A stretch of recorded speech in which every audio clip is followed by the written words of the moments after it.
After my husband passed away, we divided the inheritance, and my greedy daughter-in-law gave me a cardboard box with a note. "This fits everything you deserve." When I revealed the truth about the will, she begged for forgiveness. I'm glad to have you here. Follow my story until the end and comment the city you're watching from so I can see how far my story has reached. I never imagined that after 45 years of marriage, my entire worth would fit into a single cardboard box. 6 weeks had passed since I laid Walter to rest. 6 weeks of numbness, of waking up reaching for someone who wasn't there anymore. The grief? Counselor said it would get easier, but she never mentioned the second blow that was coming. "The reading will be at 2 o'clock on Thursday," Martin had said, his voice gentle when he called. Martin Sawyer had been our attorney for over 30 years, and I could hear something strange in his tone. Concern, perhaps. Walter's wishes need to be addressed. That Thursday, I wore the navy dress I'd bought for our 40th anniversary. Walter had always loved me in navy. The law office felt colder than I remembered, with its polished mahogany and leather chairs that seemed to swallow. U-Hole. Daniel and Heather were already seated when I arrived. My son didn't stand when I entered, just looked at me with empty eyes that had once held so much warmth. Beside him, Heather examined her manicure, those blood-red nails tapping impatiently against her designer purse. "Mom?" Daniel nodded, the word falling flat between us. Martin entered, carrying a folder, his face unreadable as he sat behind his desk. "Thank you all for coming. I know this is a difficult time." He cleared his throat, adjusted his glasses. "I'll proceed with the reading of Walter Montgomery's last will and testament." The words washed over me like ice water. The house Walter and I had purchased when Daniel was just 3 years old, left to Daniel. The retirement accounts we had carefully built over decades, primarily to Daniel. The vacation property in Maine, where we'd spent every summer, to Daniel. And for me, Walter's wife of 45 years, a modest monthly stipend that wouldn't even cover rent in a decent apartment and his personal effects. "There must be some mistake," I whispered, my fingers gripping the armrests. "I'm afraid not, Katherine," Martin said, his eyes not quite meeting mine. "This document is dated from 18 months ago and is legally binding." 18 months ago, right when Heather had started, spending more time at our house, always whispering to Walter when I left the room, when Walter had become secretive about finances for the first time in our marriage. "Well," Heather said, standing and smoothing her skirt, a smile playing at the corners of her mouth. "That all seems straightforward enough." The drive back to the hotel was a blur. I'd been staying there since the funeral, after Heather had suggested that Daniel and I could use some time to process in the house. Now I understood the true meaning behind those words. I had just sat on the edge of the hotel bed when there was a knock at the door. I opened it to find Daniel, holding a large cardboard box. "Heather thought you might want Dad's personal things," he said, not stepping inside, not looking at me directly. He set the box down just inside the doorway. "Daniel," I said, reaching for his arm, "your father and I built everything together. The house, the savings, everything. How could he—" "Mom, please don't make this harder." He stepped back, breaking. My touch. Dad knew what he was doing. He always did what was best for the family. Before I could respond, Heather appeared beside him, her arm slipping possessively around his waist. "We went through and gathered everything that was specifically Walter's," she said with a thin smile. "It all fits perfectly in there." As they turned to leave, Heather paused, reaching into her pocket. She withdrew a folded note and placed it atop the box. "Almost forgot this," she said, her eyes gleaming with something cold. "Take care, Katherine." The door closed behind them with a soft click. With trembling hands, I unfolded the note. "Cabe tudu kivasimares. It fits everything you deserve." My legs gave way as I sank to the floor beside the box. Inside were a few photographs, Walter's favorite sweater, his reading glasses, some old watches, and his collection of baseball cards. 45 years of marriage, reduced to a cardboard box of trinkets. I ran my fingers over his reading glasses, remembering how he'd squint at the morning newspaper, refusing to admit he needed bifocals until I finally dragged him to the optometrist. The worn leather of his favorite wallet still held the faint scent of his cologne. My phone rang, startling me. It was Patty, my best friend since college. "Kate? How did it go?" Her voice was warm, concerned. I tried to answer, but all that came out was a sob. "I'm coming over," she said immediately, and hung up. 20 minutes later, Patty sat beside me, on the hotel bed, her arm around my shoulders as I told her everything. "It doesn't make any sense," she said, shaking her head. "Walter adored you. Everyone knew that." "Apparently not everyone," I whispered, looking at the pathetic box on the floor. "And that note? That's just cruel." Patty's voice hardened. "That's Heather through and through. She's been working on Daniel for years, you know that." I nodded slowly. Heather had always been charming when she needed to be, especially around Walter. But I'd seen the way she looked at our house, our possessions, with a calculating gleam in her eyes. "What will you do now?"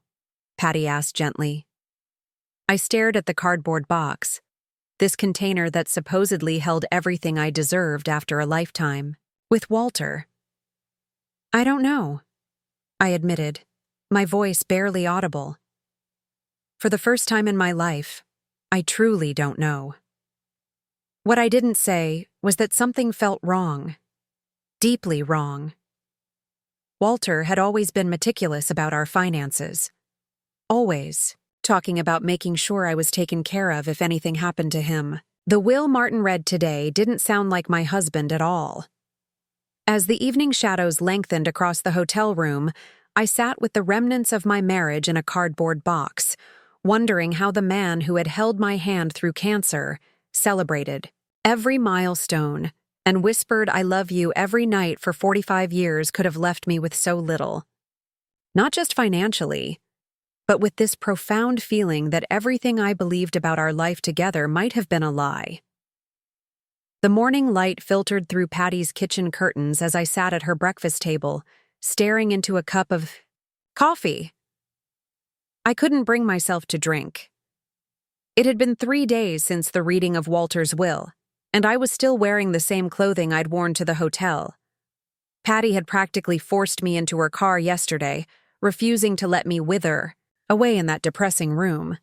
"You're staying with me until we figure this out," she'd said, in that no-nonsense tone she'd perfected during 40 years as a high school principal. Now she placed a plate of toast in front of me that I knew I wouldn't eat. "Katherine Montgomery, you need to eat something," Patty said, sitting across from me. "You can't fight if you're weak." I looked up at her. "Fight? Fight who, Patty? My own son? The ghost of my husband?" My voice cracked. I don't even know what happened. The doorbell rang before she could answer. Patty returned moments later with my granddaughter Lily, whose presence immediately lightened the heaviness in my chest. "Grandma!" Lily rushed to embrace me, her 15-year-old frame still somehow fitting perfectly against my shoulder like when she was small. "I've been texting you for days." "I'm sorry, sweetheart. My phone." I realized I hadn't charged it since the reading. "Mom dropped me off at the mall," Lily explained, pulling back to look at me with those intelligent eyes so like Walter's. "I told her I was meeting friends, but I took an Uber here instead." "Patty texted me where you were." Patty winked at me from across the room. "Teenage rebels can be useful." "Grandma, what's going on? Dad won't talk about it, and Mom keeps saying weird stuff about financial restructuring and how we'll be more comfortable now." Lily's face crumpled slightly. "And they're already packing up Grandpa's things. Mom's talking about converting his study into a home gym." A sharp pain lanced through my chest. Walter's study had been his sanctuary, with his beloved books and the antique desk where he'd taught Lily to play chess when she was barely tall enough to see the board. "Your mother works quickly," I said, unable to keep the bitterness from my voice. "They're selling stuff too," Lily continued, her voice dropping. "The silverware set, Grandpa's watches, even that painting from your trip to Venice. Mom says it's liquidating unnecessary assets." "Those aren't hers to sell," I whispered, though legally, I wasn't sure that was true anymore. Lily reached into her backpack and pulled out something wrapped in a scarf. I took this before she could sell it too. She unwrapped it carefully, revealing Walter's pocket watch, the one his father had given him when he graduated from college. "He always said this would go to you someday," I told her, tracing the worn gold surface. "I know. That's why I couldn't let her sell it." Lily's eyes filled with tears. "Grandma, something's not right. Dad's acting strange. He's drinking more. And they're fighting at night when they think I can't hear." Patty sat down beside us. "What are they fighting about, honey?" "Money, mostly. And—" Lily hesitated. "Mom keeps saying they need to move quickly before something happens. And last night she was yelling about some documents Dad was supposed to destroy but didn't." My eyes met Patty's across the table. Something cold and certain settled in my stomach. "Lily, do you remember Mr. Sawyer? Dad's lawyer?" I asked carefully. She nodded. "The nice old man with the bow ties?" "I need to talk to him," I said, more to myself than to them. "Something isn't adding up. You think the will might not be legitimate?" Patty asked cautiously. "I don't know," I admitted. "But Walter always told me everything was arranged, that I'd be taken care of. This doesn't sound like him." Lily looked. Between us, her young face serious beyond her years. "Mom's been weird ever since Grandpa got sick.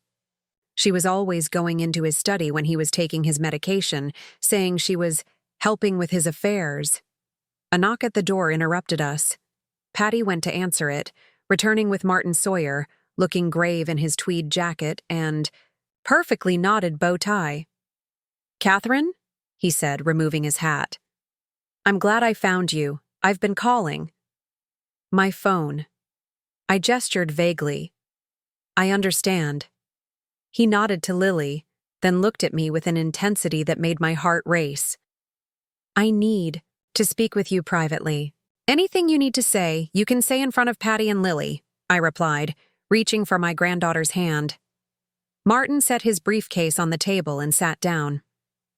"I've been reviewing some irregularities in Walter's legal files. The will, we read. I have concerns." "What kind of concerns?" I leaned forward. "Walter came to see me 3 months before he passed. He wanted to update his will."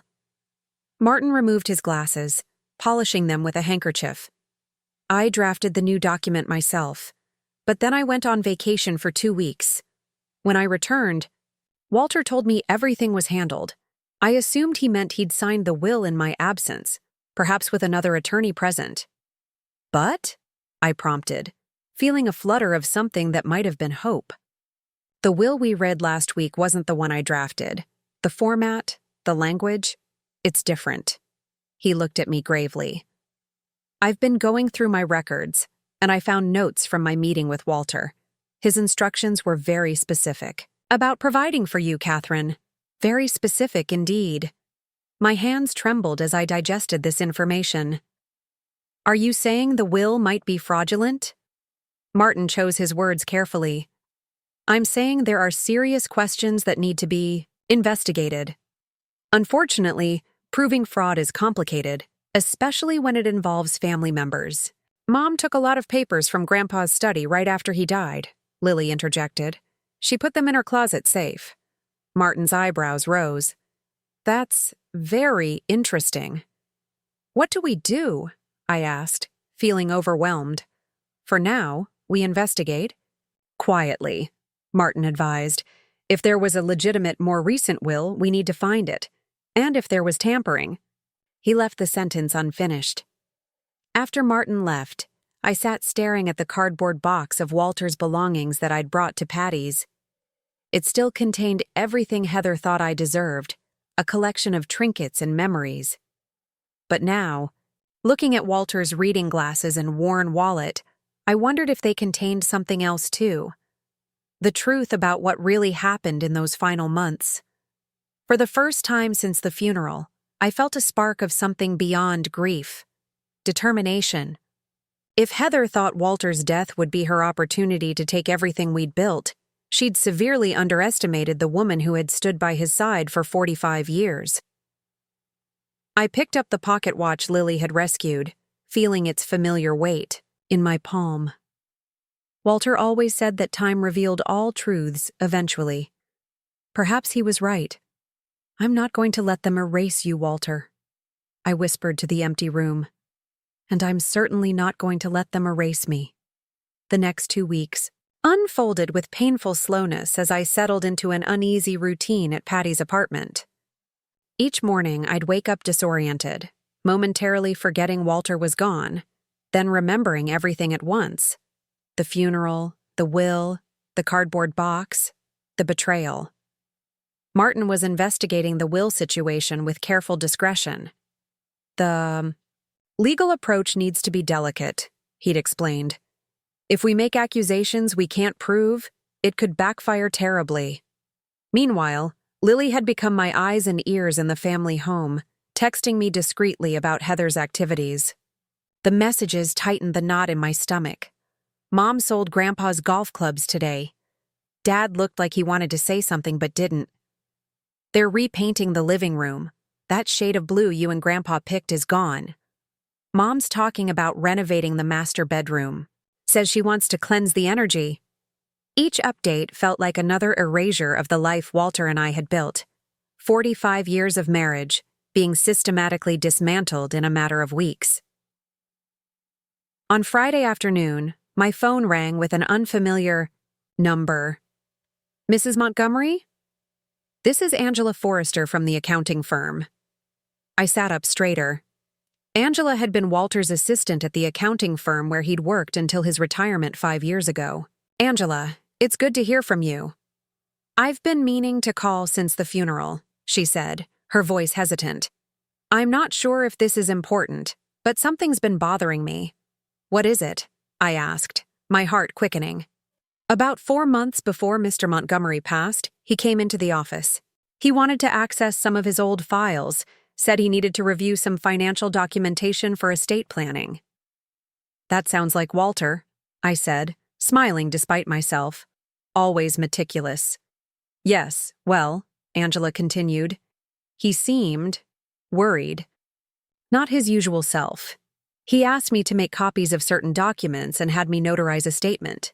He said it was insurance, though he didn't elaborate. My hands tightened around the phone. Did he take these documents with him? Some of them. But he also had me put a sealed envelope in the firm's secure storage. He said someone might need to access it someday and gave specific instructions that it could only be released to you or Mr. Sawyer. The room seemed to tilt slightly. Angela, is that envelope still there? That's why I'm calling, she said, lowering her voice. Yesterday, Mrs. Montgomery, your daughter-in-law, came to the office. She had a letter supposedly signed by you, authorizing her to collect all of Mr. Montgomery's remaining personal effects from the firm, including any stored documents. My blood ran cold. I never wrote such a letter.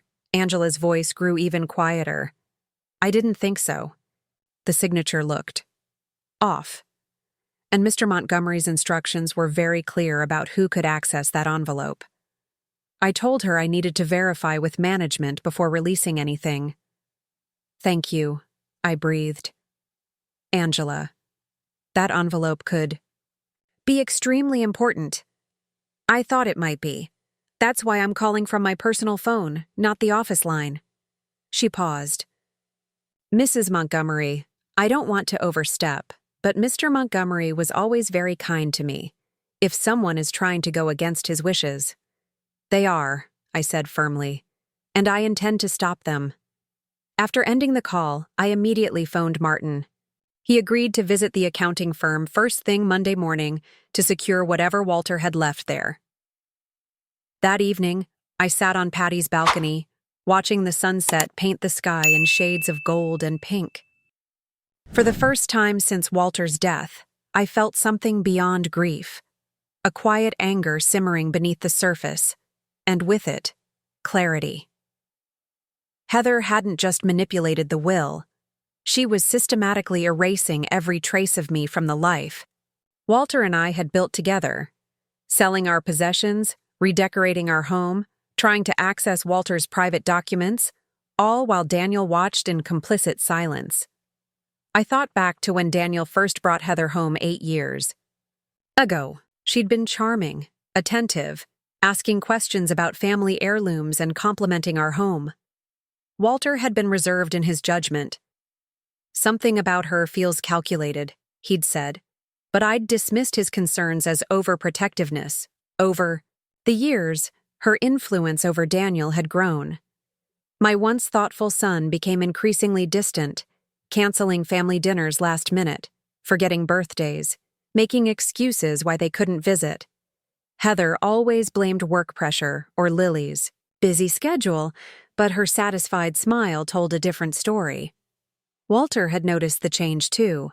In his final months, as the cancer weakened his body but not his mind, he'd spend hours in his study, organizing papers, making phone calls when I was out of the room. "Just getting things in order," he'd say when I questioned him. "Making sure everything's taken care of." I had interpreted it as his way of preparing for the inevitable, of trying to make his passing easier on me. Now I wondered if there had been more to it, if he'd recognized the threat Heather posed and tried to protect me in his methodical, careful way. My phone chimed with a text from Lily. "Mom found out I took Grandpa's watch. She's furious. Says, everything in the house legally belongs to them now." I texted back, "Are you okay?" 3 dots appeared, disappeared, then reappeared. "Yes, Dad actually stood up for me for once, said some things should stay in the family. Mom didn't like that." Small spark of hope flickered in my chest. Perhaps Daniel wasn't completely lost after all. Another text from Lily appeared. "Grandma, I found something weird. There's a business card in Grandpa's desk drawer with a phone number and call if anything happens, written on the back. It's for someone named Thomas Reed." The name wasn't familiar, but the message sent a chill through me. Walter had left breadcrumbs, little pieces of himself scattered for me to find after he was gone. The envelope at the accounting firm. This mysterious business card. Perhaps even other clues I hadn't discovered yet. Walter had known something was wrong. He'd tried to warn me in his own quiet way. As the sky darkened and stars began to appear, I made a promise to myself and to Walter's memory. I would follow his trail, piece by piece. I would reclaim what was rightfully mine, not just material possessions, but dignity. My place in the story of our life together. Heather thought she'd reduced me to the contents of a cardboard box. She was about to discover how greatly she had underestimated Katherine Montgomery. Monday morning found me sitting in Martin's office, watching as he carefully opened the envelope Angela had retrieved from the accounting firm's secure storage. His hands, spotted with age but still steady, broke the seal with the letter opener Walter had given him for his 65th birthday. "Well," Martin said, his eyebrows rising as he removed a stack of documents. Walter was certainly thorough. He spread the papers across his desk. Financial statements, property deeds, investment records, and, most importantly, a sealed envelope marked "Last Will and Testament of Walter Montgomery," with a date just 3 months before his death. "This is the will I drafted," Martin confirmed, examining the document inside. "The legitimate one." My throat tightened. How different is it from what was read? Martin scanned the pages, his expression growing increasingly grim. "Entirely different. This will leaves the house to both you and Daniel. with you retaining lifetime residency rights regardless of ownership changes. The majority of the financial assets are left to you, with specific trusts established for Lily's education and future. He looked up at me. Katherine, under this will, you'd have complete financial security and significant control over the REIT estate. A wave of relief washed over me, followed immediately by a surge of anger. Walter had protected me, just as he'd promised. But someone, and I had little doubt who, had deliberately suppressed his true wishes. There's more, Martin continued, lifting additional papers. Walter documented suspicious activities over the last 2 years. Notes about Heather accessing his computer when he was on medication. Records of unexplained transfers from their joint accounts. Even a transcript of a conversation he recorded between Heather and someone named Thomas Reed. The name struck me like a physical blow. Lily found Reed's business card in Walter's desk. Martin nodded grimly. According to this transcript, Reed is a document specialist. Reading between the lines, it appears Heather hired him to create a convincing forgery of Walter's will. Forgery, I repeated, the word tasting bitter on my tongue. So the will that was read was almost certainly fraudulent, Martin finished. Walter suspected Heather was planning something, so he created this evidence cache. He lifted yet another document, including this signed statement testifying that he believed Heather was attempting to manipulate his estate planning and that any will dated after this one should be considered suspect without his explicit confirmation to both me and you. I pressed my hand against my mouth, tears threatening. Even from beyond the grave, Walter was still protecting me, still fighting for us. What happens now? I asked, forcing my voice to remain steady. We have 2 options, Martin explained, steepling his fingers. We can directly confront Daniel and Heather with this evidence and demand they recognize the legitimate will, or we can file a formal petition with the probate court challenging the fraudulent will. If we go to court, it becomes public, Martin confirmed, and potentially more damaging for everyone involved. Forgery of a will is a serious crime. I thought of Daniel, weak-willed and manipulated, but still my son. And Lily, who would be devastated if her mother faced criminal charges. Let's try the direct approach first, I decided. But I want to be smart about this. They've already shown they're willing to break the law. Martin smiled slightly. Walter always said you were the strategic one in the family. That afternoon, I made a call to the mysterious Thomas Reed, using the number from the business card Lily had found. I didn't identify myself, simply asking about his document services for estate planning. I don't do that kind of work anymore, he said curtly. Really? I was referred by Heather Montgomery. She said you were extremely helpful. A long pause. Look, lady, I don't know what you're after, but I'm not getting involved in that situation again. That family's got trouble written all over it. What kind of trouble? I pressed. He laughed humorlessly. The kind where the wife wants documents altered while the husband's on his deathbed. The kind where I got half my fee and then got ghosted when people started asking questions. I'm done with that mess. After I hung up, I called Patty. I need a favor, I told her. I need you to invite Daniel, Heather, and Lily to dinner at your place tomorrow night. That's an interesting request, Patty said carefully. May I ask, why? Because I'm done hiding, I replied. It's time to start moving the pieces. Patty's dinner invitation was accepted with suspicious reluctance by Heather, who likely assumed it was another opportunity to assess what I knew. Little did she realize she was walking into a carefully laid trap. The next evening, I busied myself in Patty's kitchen, preparing Walter's favorite pot roast. The familiar routine of cooking, chopping vegetables, searing the meat, measuring. Seasonings steadied my nerves. You're sure about this approach? Patty asked, setting the dining table. No, I admitted. But it feels right. Walter always said you should give people a chance to do the right thing before forcing their hand. At precisely 6:30, the doorbell rang. Lily entered first, giving me a surreptitious hug. Daniel followed, looking uncomfortable, avoiding my eyes. Heather came last, her smile tight and calculating as she took in the domestic scene. "How?" "Cozy," she remarked, handing Patty a bottle of wine. "Katherine, I'm surprised to see you playing hostess in someone else's home." I smiled pleasantly. "Some skills you never lose, Heather, like cooking or recognizing a forgery." Her smile froze. Daniel's head snapped up. Lily looked between us, sensing the sudden tension. "Let's sit down," I continued, carrying the pot roast to the table. "We have quite a lot to discuss." As we took our seats, I noticed Heather's hand trembling slightly as she reached for her water glass. Daniel's face had gone pale. They knew something was coming. They just didn't know how thoroughly their deception had been uncovered. I served the meal with practiced ease, making small talk about the weather, asking Lily about school. The forced normalcy stretched the tension thinner with each passing minute. Finally, as I served the apple pie, Walter's favorite dessert, Heather's patience snapped.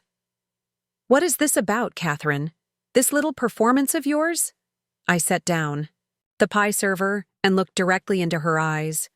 "It's about doing the right thing," I said calmly. "It's about honoring Walter's true wishes, and it's about giving you one chance, just one, to fix this before things get much, much worse for you." Daniel shifted uncomfortably. "Mom, what are you talking about?" I reached into my pocket and pulled out a folded paper, a copy of Walter's real will's first page. "I'm talking about the fact that the will that was read in Martin's office was a forgery," I said, sliding the paper toward them. "And I have proof." The silence that followed my accusation was absolute. Heather stared at the document, her face cycling through expressions: shock, calculation, and finally, a mask of indignation. "This is ridiculous," she said, pushing the paper away. "Some desperate attempt to cause trouble." "Thomas Reed," I interrupted quietly. "Does that name sound familiar, Heather?" Her face drained of color. "Who's Thomas Reed?" Daniel asked, looking between us. I kept my eyes on Heather. "Why don't you tell him?" When she remained silent, I continued, my voice steady. "Thomas Reed is a document specialist who creates forgeries. Walter recorded a conversation between him and Heather discussing the fabrication of a new will. That recording is now in Martin Sawyer's possession, along with Walter's real will." Daniel turned to his wife, confusion etched on his face. "Heather, what is she talking about?" Heather's composure cracked. "She's lying. She's just upset about the will and trying to cause problems." "Am I lying about the envelope Walter left at his accounting firm?" I asked. "The one you tried to retrieve using a forged authorization letter with my signature?" Lily gasped softly. I hadn't meant for her to hear all this, but perhaps it was time she understood what kind of person her mother truly was. Daniel's expression had shifted from confusion to dawning horror. "Heather, tell me you didn't." Heather's strategy changed instantly. Tears filled her eyes as she reached for Daniel's hand. "I was just trying to protect our family. Your father never liked me. You know that. He was going to cut us out." "That's not true," I said firmly. "Walter's actual will provides generously for everyone, including you and Daniel. He just ensured I wouldn't be left destitute." I removed another document from my pocket, a full copy of Walter's legitimate will, and placed it on the table. "Read it yourself." Daniel took it with trembling hands. As he read, his face crumpled. "Dad never intended to leave Mom with nothing. This will is completely different." Heather switched tactics again, her voice hardening. "It doesn't matter. The will that was executed is the one on record. Possession is 9/10 of the law. Forgery is a felony," I countered. "Martin is prepared to file charges first thing tomorrow morning." "You wouldn't," Heather hissed. "You wouldn't put your own son through a public scandal." No, I wouldn't, I agreed, meeting Daniel's eyes. That's why I'm here tonight. I'm offering a solution that keeps this private. Daniel looked utterly lost, a man watching his world crumble around him. What solution? The legal will is honored, I said simply. Everything returns to the distribution Walter intended. Any items already sold are accounted for and their value subtracted from your portion. No charges filed, no public scandal. Heather's laugh was brittle. And if we refuse? Then Martin files charges for will forgery, fraud, and attempted theft of estate assets. The investigation will be thorough, public, and devastating. The threat hung in the air between us. Lily, who had been silent until now, suddenly pushed back her chair. You did this? She asked her mother, her young voice trembling with betrayal. You forged Grandpa's will? You tried to take everything from Grandma? Heather's face hardened. You don't understand adult matters, Lily. I understand. Right and wrong, Lily shot back, tears streaming down her face. And this is wrong. She stood up and moved around the table to stand beside me, her hand finding my shoulder in a gesture that nearly broke my composure. Daniel finally looked up from the will, his face ashen. We need to fix this, he said quietly. Daniel. Heather's voice rose sharply. No, Heather, Mom's right. This is wrong. He turned to me, shame written across his features. I didn't know about the forgery, Mom, I swear. But I should have questioned it. I should have known Dad would never leave you with nothing. You still have a chance to make it right, I told him. Heather stood abruptly, her chair scraping against the floor. This isn't over, she warned, grabbing her purse. You have no idea who you're dealing with. Actually, I do, I replied calmly. I'm dealing with a woman who thought she could erase me with a cardboard box and a cruel note. You severely underestimated. Me, Heather. She stormed toward the door, turning back when she realized Daniel wasn't following. Are you coming? Daniel looked between his wife and me, conflict written across his face. For a moment, I saw the boy he had once been. Thoughtful, kind, with Walter's sense of integrity. I'll meet you at home, he said finally. I need to talk to my mother. Heather's eyes narrowed, but she left without another word, the door slamming behind her. The room seemed to exhale. Patty, who had remained a silent witness to the confrontation, stood up. Lily, why don't you help me clear these dishes? I think your dad and Grandma need to talk. When they'd left, Daniel and I sat in silence for a long moment. Then, to my surprise, he began to cry. Quiet, shuddering sobs that he tried to muffle with his hand. I'm so sorry, Mom, he whispered. I've been such a fool.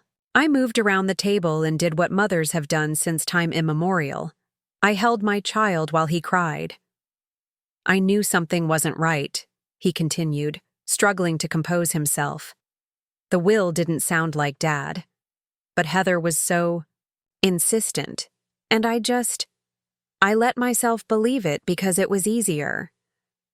Your father always said you had a good heart but needed to find your backbone, I told him gently. A sad smile flickered across his face. He was right. As usual.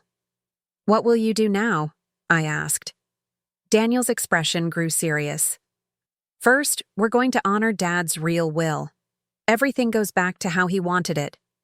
He hesitated. And then I need to take a hard look at my marriage. This isn't the first time Heather has manipulated situations. I squeezed his hand. Whatever you decide, I'm here. You're still my son. He nodded, wiping away tears. I don't deserve your forgiveness. It's not about deserving, I said. It's about family. Real family. After Daniel left to face the inevitable confrontation with Heather, I sat with Patty and Lily in the quiet kitchen. The tension of the evening had left me exhausted, but strangely peaceful. What happens now? Lily asked, her young face serious. Now we put things back the way they should be, I told her. Your grandfather made sure of that. As I helped Patty wash the dishes from our disrupted dinner, I thought about the cardboard box Heather had given me. That box meant to contain everything I deserved after 45 years with Walter. How fitting that it had instead become the first piece in dismantling her scheme. Walter had always loved chess, taking pleasure in the strategic placements, the careful calculations, the patience required to see 3 moves ahead. Tonight, I felt him beside me, whispering his favorite phrase when he'd make a winning move. Checkmate, my dear. Checkmate. 3 months have passed since that dinner at Patty's apartment. The seasons have shifted from the crisp autumn when Walter died to the first tentative buds of spring. Life, as it inevitably does, has moved forward. The legal matters were resolved more quickly than I expected. Faced with overwhelming evidence and Daniel's unwillingness to continue the deception, Heather had no choice but to concede. Martin handled everything with his typical thoroughness, filing Walter's legitimate will with the probate court and ensuring the proper transfer of assets. I'm sitting now in the sun-drenched living room of my new home, a modest but charming 2-bedroom cottage, just 10 minutes from Lily's school. I didn't want to return to the house Walter and I had shared. Too many memories, too many shadows. Daniel understood, and under the terms of the will, the house was sold, with the proceeds divided according to Walter's wishes. The doorbell rings, pulling me from my thoughts. Lily stands on the porch, backpack slung over one shoulder. Grandma! She hugs me tightly. Dad dropped me off. Is it still okay if I stay the weekend? Always, I tell her, ushering her inside. I've got your room already, and I bought those. Peanut butter cookies you like. Lily heads to her room, the 2nd bedroom I've decorated with her preferences in mind. The walls are a soft teal, her favorite color, and the bookshelf holds both classics from my collection and new young adult novels she's interested in. A space for new beginnings.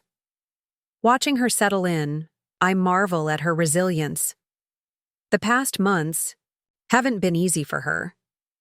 Daniel filed for divorce 3 weeks after the truth about the will emerged. During their separation, he discovered Heather had been spending money from their joint accounts on lavish gifts for another man, a betrayal that hardly surprised me, but devastated him nonetheless. Lily has been staying with Daniel on weekdays, and with me most weekends. She rarely talks about her mother who moved to Chicago last month with her new boyfriend. Some wounds take longer to heal. The doorbell rings again. Daniel, coming in for a quick coffee before heading to his therapy appointment. These visits have become our new routine, a careful rebuilding of the relationship that nearly fractured, beyond repair. The house looks great, Mom, he says, accepting the mug I offer him. Those curtains are new, aren't they? I nod, pleased he noticed. Patty helped me choose them. We settle into comfortable chairs on the back patio, watching as Lily wanders through the small garden I've started. How are you doing? I ask, studying his face.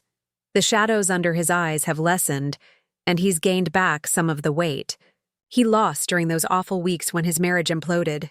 Better, he says, and I believe him. The therapist says I need to stop beating myself up about what happened. She's right, I tell him. Guilt looks backward. Responsibility looks forward. He smiles faintly. That sounds like something Dad would say. It was, I admit. One of his many nuggets of wisdom. We sit in comfortable silence for a moment, both lost in thoughts of Walter. Daniel breaks it first. I found these yesterday, he says, pulling a small envelope from his pocket. I thought you might want them. Inside are photographs I haven't seen in years. Walter and me on our wedding day, young and radiant. Walter holding newborn Daniel. The 3 of us at the beach house in Maine.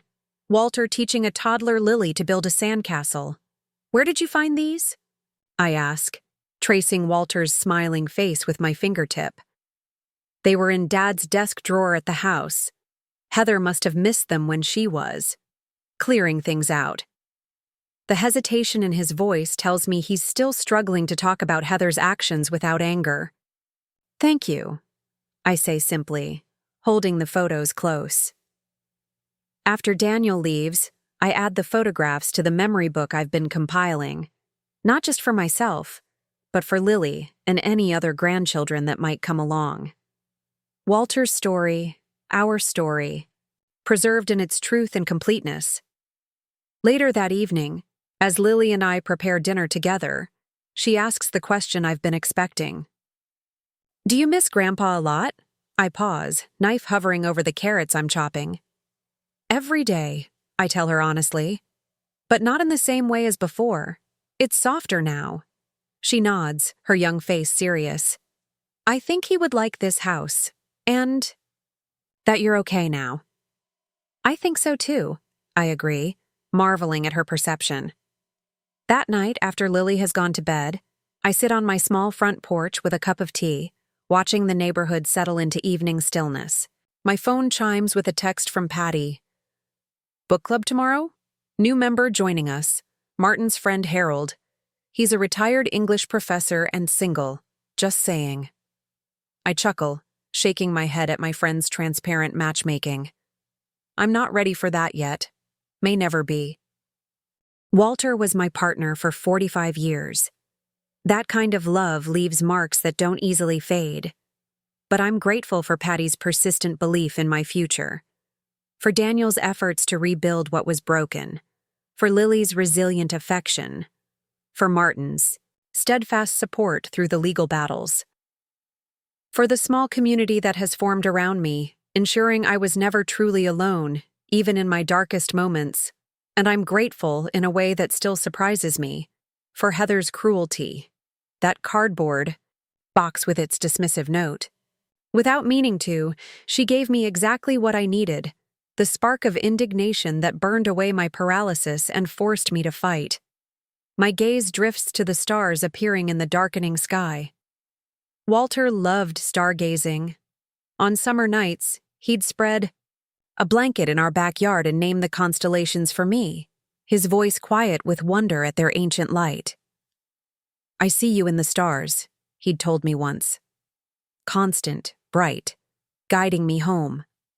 Now I look up, feeling his presence not as a sharp pain of loss, but as a gentle certainty. He is part of me, woven into the fabric of who I am. No cardboard box or forged document could ever contain or diminish that truth. Inside my new home, Walter's reading glasses rest on the shelf beside my favorite books. His watch sits on my bedside table, still keeping perfect time. The small mementos that Heather thought worthless turned out to be priceless after all. Touchstones of a love that transcends paper and property, that continues beyond final breaths and legal battles. In the months since Walter's death, I've learned that grief isn't something you overcome. It's something you incorporate.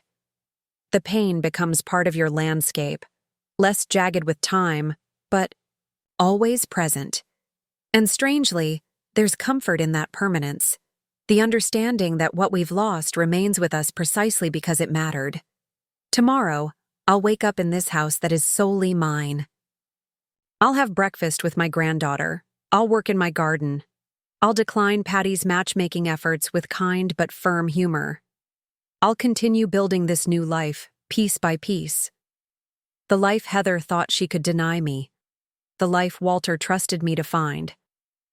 The life that was always within me, waiting to emerge from grief's shadow.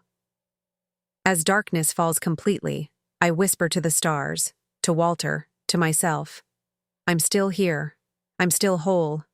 And I am so much more than what fits in a cardboard box. The quiet that follows. I feel Walter's approving smile, as real as the night air against my skin. Some bonds cannot be broken, some connections never truly fade, and some victories aren't about winning at all, but about reclaiming the dignity that was always rightfully yours. Now I'm curious about you who listened to my story.